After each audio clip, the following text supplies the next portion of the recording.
पर ये करना है मुख्य शिवरात्रि वाले दिन, जो वर्ष में एक बार जो महाशिवरात्रि आती है, ये केवल उस दिन करने का महाशिवरात्रि, वो केवल शिवरात्रि के दिन करने का होता है। शिवरात्रि का प्रसंग कहता है अपने मन की अभिलाषा रखकर तुम्हें जो चाहिए।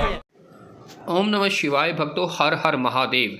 आने वाली 18 फरवरी को महाशिवरात्रि है, दिन शनिवार है। इस दिन होने वाले उपाय के बारे में आपको पंडित जी बताएंगे इस वीडियो में। इस दिन आप कोई भी उपाय करते हैं उसका 100 गुना और हजारों गुना लाभ आपको मिलता है। इस दिन किया हुआ व्रत आपका कभी भी खाली नहीं जाता। इस दिन किया हुआ उपाय आपका कभी भी खाली नहीं जाता। इस दिन आप कोई भी उपाय करेंगे जो पंडित जी यहाँ पर बताएंगे, उसका आपको 100 गुना और हजारों गुना फल मिलेगा। यहाँ पर आपको 3 उपाय पंडित जी बताएंगे अपनी वीडियो में, और पंडित जी के मुख से ही सुनेंगे हम वो तीनों उपाय। ये तीनों उपाय में से अगर आप एक भी कर लेते हैं तो भी आपका यहाँ पे काम बन जाएगा। आपके जीवन में कोई भी दुख दुविधा या समस्या है, आपको धन की कमी है या आपको कोई और मनोकामना है जिसे आपको पूरा करना बहुत ज़रूरी है, तो इस दिन आप ये काम कर सकते हैं। हम आपको पहले ही बता दे रहे हैं ताकि आप जरूरी सामग्री तैयार कर सकें और अपने उपाय को महादेव का नाम लेकर हर हर महादेव श्री शिवाय नमस्तुभ्यम बोलकर अपने उपाय कर सकें और अपने जीवन की दुख दुविधाएं और मनोकामना सभी पूरी कर सके, दुख दुविधा दूर कर सके, धन धान्य से भर सके। साथ ही साथ वीडियो के अंत में आपको लक्ष्मी कैसे आपके घर में रुकेगी और कैसे आपके घर में धन धान्य भरेगा वो भी बताएंगे। तो पंडित प्रदीप जी मिश्रा द्वारा बताए गए आइए ये उपाय सुन लेते हैं। प्रकार आप लोगों ने भी पढ़ाई करी होगी, हमने भी करी। ऐसा रहता, उसमें नोक रहती है या पेंसिल उसमें भर देते हैं और उससे ऐसा पेज घुमा घुमा के उसको कस देते हैं। वो ऐसा रखते हैं, कॉपी पर ऐसा रखा जाता, फिर उसको ऐसा घुमाते घुमाते कि नहीं घुमाते? अरे बोलो तो, सबने करा है ना ऐसा घुमाए, वो घुमाते एक जैसा गोला बन जाता बिंदु। वो जो नोक होती है ना वहाँ चुभी रहती है और वो एक ही जगह पे रहती है और घूमती जाती है। उसी तरह इस मन को, इस दिल को एक में लगा के रखो, बाकी की सब दुनिया में घूम के आ जाओ। दिल एक में लगा कर बैठ गए, चित्त एक में लगा कर बैठ गए तो सृष्टि में कहीं पर भी घूम कर आओगे, परमात्मा उस जगह पर हाजिर मिल जाएगा। पर स्थान मत छोड़ना, जगह चित्त वृत्ति ना छूटी जाए, भगवान का भजन ना छूटे, उसका स्मरण ना छूटे। ये वस्तुएं, ये सामान, ये सामग्री, ये दौलत, ये सत्ता सब जाने वाली। जहां बैठे हो उस मन को वहां लगाना। हम तो यहां तक कहते हैं, होटल में जाओ तो दिल होटल में लगा लो, होटल में जाओ तो दिल होटल में लगाओ, खाने में लगाओ, बफेट में जाओ तो बफेट में लगाओ, शादी में जाओ तो थोड़ा रिश्तेदारों में लगाओ, और अगर सत्संग में आओ तो मेरे भोलेनाथ में लगाओ। दिल लगाना ना भूलिएगा। परमात्मा को थोड़ा समय जितना दे रहे हो, 3 घंटा, 2 घंटा, 2.5 घंटा, 1 घंटा, आधा घंटा, जितना हम भगवान को देना, उतनी देर भगवान में चित्त होना चाहिए, उतनी देर भगवान में मन लगाना चाहिए। पर ना जाने दुनिया के लोग कहां चले गए, वह मोबाइल ने सब हटा दिया। हर 15 मिनट में ऐसी याद आए ना, व्हाट्सअप खोल के बैठ जाए। आप इस त्रिपुंड 3 रेखा का दर्शन भगवान विष्णु के मस्तक पर भी कर सकते हैं। आप ये 3 रेखा का दर्शन स्वयं ब्रह्मा के मस्तक पर भी कर सकते हैं। आप ये 3 रेखा का दर्शन स्वयं भगवान कृष्ण के मस्तक पर भी कर सकते हैं, श्री जी बाबा के मस्तक पर भी कर सकते हैं इस त्रिपुंड का दर्शन। बस अंतर इतना है, शिव जो त्रिपुंड लगाए हैं वो आड़ा है। तिरुमाला में जो तिरुपति बाबा का अपन दर्शन करते हैं, जो त्रिपुंड लगाए हैं वो खड़ा है, 2 सफेद बीच में लाल। मेरे श्री जी बाबा ने भी अपने मस्तक पर त्रिपुंड धारण कर रखा। मेरे श्री जी बाबा ने भी अपने मस्तक पर त्रिपुंड धारण करा है और बाद में एक कुंकू की रौली की एक तिलक को धारण कर रखा है। तो वो त्रिपुंड का जो दर्शन हो रहा है, सोने की 3 रेखाओं का जो दर्शन हो रहा है वो आप करेंगे। वो सोने की जो 3 रेखाएं, उसका जो दर्शन हो रहा है वो आप कर सकते हैं। और उन 3 रेखा के रूप में सत्यम शिवम सुंदरम, बजरंग बाबा, सत्यम शिवम सुंदरम, वो 3 रेखा के रूप में दर्शाया गया। तो शिव महापुराण की कथा कर रही है, गंगा शिव महापुराण की कथा कर रही है। तो जो शिव अपने पास धारण कर रहे हैं, भगवान 33 कोटि देवताओं को भी दे रहे हैं, और 33 कोटि देवता जिन चीजों को धारण कर रहे हैं वो संसार के मनुष्यों को भी दे रहे हैं, संसार के मानवों को भी प्रदान कर रहे हैं। बहुत ध्यान दीजिएगा महाराज, एक कथा बड़ी सुंदर है कि आप चाहते हैं कि कोई रोग हमको ना घेरे,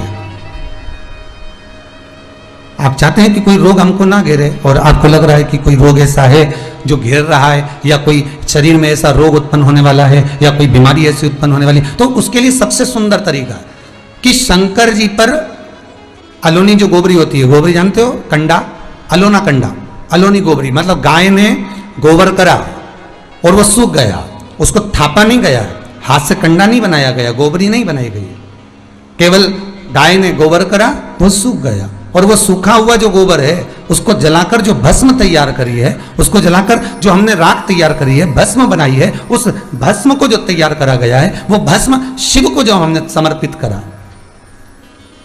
पर यह करना है मुख्य शिवरात्रि वाले दिन, जो वर्ष में एक बार जो महाशिवरात्रि आती है, ये केवल उस दिन करने का, महाशिवरात्रि वाले दिन। उस भस्म को सफेद वस्त्र में लिया और बाबा पर, शंकर जी का जो मंदिर आपके करीब में हो, शिव का जो धाम आपके पास में हो, वहां बाबा पर समर्पित करी। उसी भस्म को हम उठा कर लिया, और यदि आप भस्म नहीं चढ़ा सकते तो कभी विश्वनाथ जाएं तो वहां से भस्म लिया, कभी उज्जैनी जाएं तो वहां से भस्म लिया।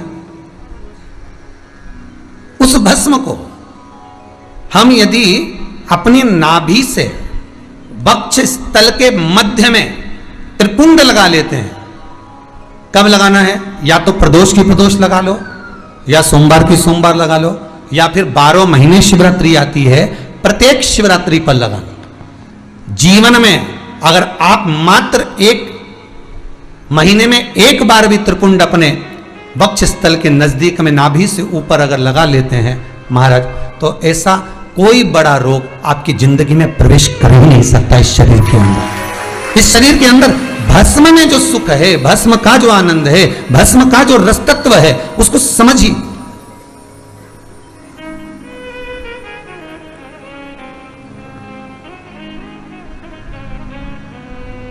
वो सहज और सरल नहीं है महाराज, वो भस्म का सुख।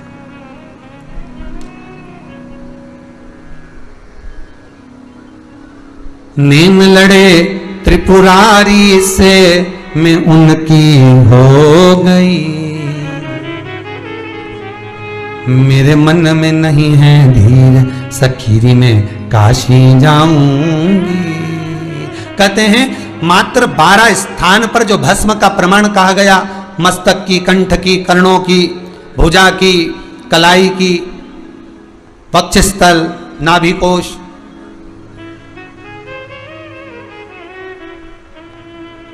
द्वादश तिलक का जो भाव व्यक्त किया गया वो साधारण नहीं है। कहते हैं कि 12 जो तिलक है, ये क्यों कहा गया हिंदू धर्म में कि द्वादश तिलक लगाना चाहिए, 12 तिलक लगाना चाहिए, द्वादश तिलक धारण करना चाहिए। ये 12 केवल तिलक नहीं है, ये 12 शिवलिंग, 12 ज्योतिर्लिंग हमारे इस शरीर पर धारण हो जाते हैं। हमारे 12 ज्योतिर्लिंग,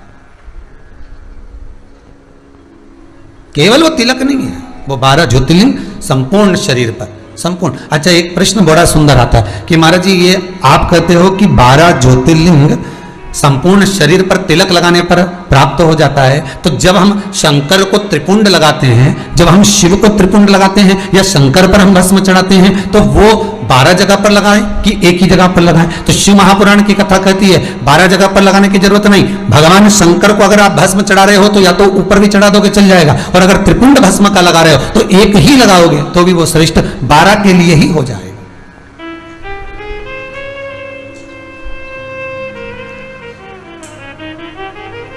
शिव को जो समर्पित किया गया वो बस एक ही कार्य, बहुत। यहां तक शिव पुराण कहती है अगर केवल शंकर को रिझा लिया तो राम भी मिल गए, कृष्ण भी मिल गए, विष्णु भी मिल गए, ब्रह्मा भी मिल गए, देवी भी मिल गई, देवता भी मिल गए। केवल एक शिव को रिझाने पर, एक लोटा पानी, एक कलश जल शंकर को जब हम समर्पित करते हैं तो केवल एक शिव को समर्पित नहीं करते, 33 कोटि देवता भी उसका भाग ग्रहण करते हैं महाराज। केवल एक शिव नहीं, 33 कोटि देव भी उसको ग्रहण करते।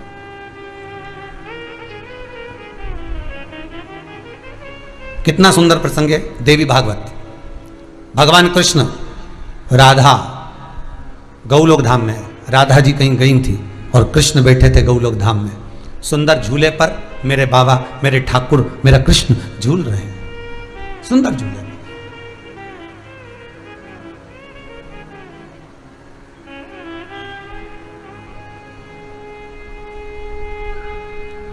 अभी तो सावन का महीना चल रहा है, कई मंदिरों में तो झूले भी डले होंगे, हिंडोले डले होंगे। बिहारी जी के वृंदावन में तो खूब हिंडोले डलते हैं, खूब झूले डलते हैं। पर हिंडोला भी हमको कोई ना कोई ज्ञान प्रदान करता है, झूला भी हमको ज्ञान प्रदान करता है कि झूला आगे गया पीछे गया, फिर आगे गया फिर पीछे गया, तो झूला भी कहता है बस जिंदगी ऐसी है, कभी सुख कभी दुख, फिर सुख फिर दुख, जीवन ऐसा ही चलना है, हिंडोले की तरह, झूले की तरह।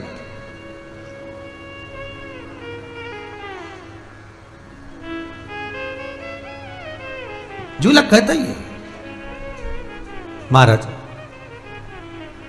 भगवान कृष्ण झूले पर विराजमान थे महाराज, और झूले पर भगवान कृष्ण बैठे थे। उसी समय पर गंगा मैया एक स्त्री का रूप धरकर, बड़ा सुंदर माता ने रूप धारण करा, और गंगा मैया भगवान कृष्ण को एक टक लगाकर देख रही हैं।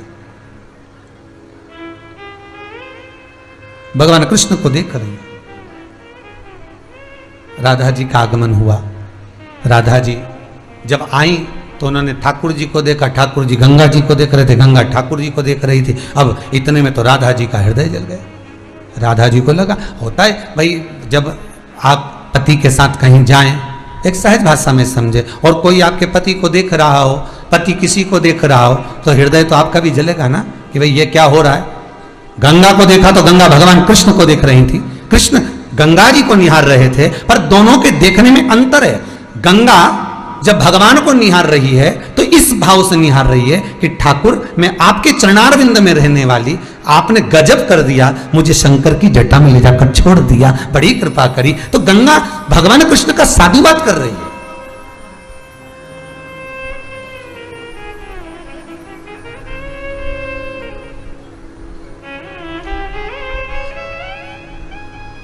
गंगा भगवान कृष्ण का साधुवाद कर रही है, और भगवान कृष्ण अगर गंगा जी को निहार रहे हैं, भगवान कृष्ण अगर गंगा को देख रहे हैं, तो उसमें भी एक कारण है, उसमें भी एक कारण है कि ठाकुर गंगा को क्यों निहार रहे हैं। ठाकुर गंगा को इसलिए निहार रहे हैं कि मेरे चरणों में रहने वाली, मेरी विष्णुपति, मेरे चरणारविंद में रमण करने वाली ये गंगा जो नित्य मेरे चरणों में रहती थी, मेरे चरणों को शीतल रखती थी, कोमल रखती थी, वो गंगा आज मेरे पास से निकलकर शिव के मस्तक पर चढ़ी हुई। ओम नमः शिवाय। हर हर महादेव भक्तों, अभी हम आपको दूसरा उपाय यहाँ पर दिखाते हैं। धतूरे का बहुत अच्छा क्रम है महाराज, वो केवल शिवरात्रि के दिन करने का होता है। कहते हैं जिसका व्यापार ना चले, व्यवसाय ना चल रहा हो, बहुत ज्यादा कष्ट में जीवन निकल रहा हो और बहुत ही ज्यादा तकलीफ हो रही हो, तो धतूरे को हल्दी में डुबोकर शंकर भगवान को शिवरात्रि के दिन रात को 12 बजे समर्पित करें। उस धतूरे को वापस उठा लाएं 5-10 मिनट के बाद, श्री शिवाय नमस्तुभ्यम बोलकर लाल कपड़े में उसको बांधकर व्यापार वाली जगह में कहीं पर भी उसको बांध दिया जाए। व्यापार पीछे नहीं हटता, व्यापार अग्रण्य भाव में बढ़ता चले जाता है। महाराज उस धतूरे को केवल परंतु शिवरात्रि के दिन रात को 12 बजे ही किया जाए, हल्दी में डुबोना पड़ता है।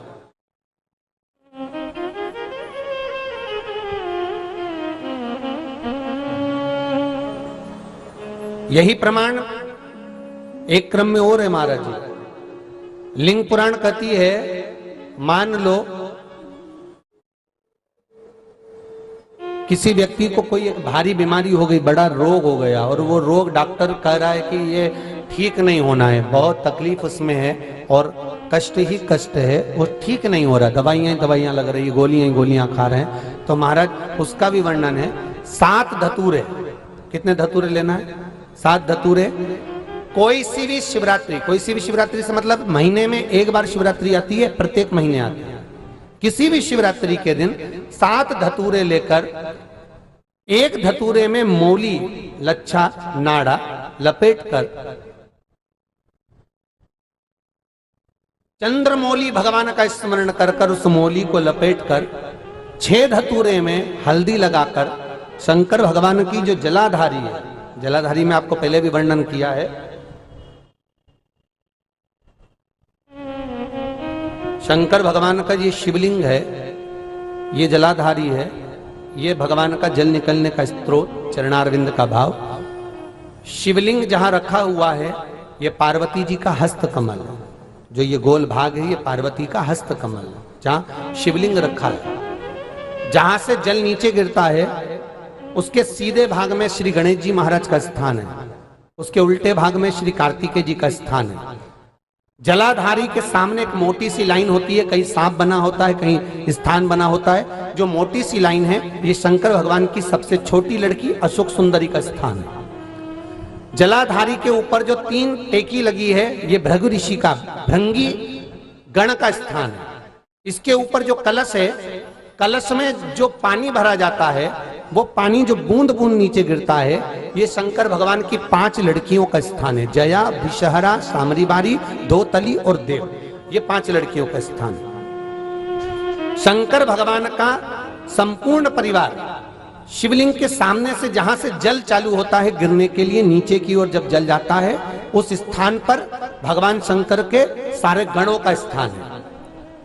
फिर जब जल बहकर सामने की ओर जाता है, जितनी दूर तक जल जाता है उतनी दूर तक भगवान शंकर के उस जल भाग को ग्रहण करने के लिए 33 कोटि देवताओं का स्थान है। इसलिए उस जल को हम लांघते नहीं है, क्योंकि वहां 33 कोटि देवता विराजमान रहते हैं महाराज। तो जो बीमारी डॉक्टर ने बता दी और बहुत बड़ा रोग हो गया और शरीर में कष्ट है, ठीक नहीं हो रहा, चाहे लीवर से जुड़ा हो, चाहे किडनी से जुड़ा हो, चाहे कैंसर से जुड़ा हो, और मान लो शरीर में कहीं गांठ भी हो गई है और वो मिटी नहीं रही हो, तो महाराज निवेदन है 7 धतूरे, एक धतूरे पर मौली लपेटकर वो शंकर जी के शिवलिंग के ऊपर चढ़ाना।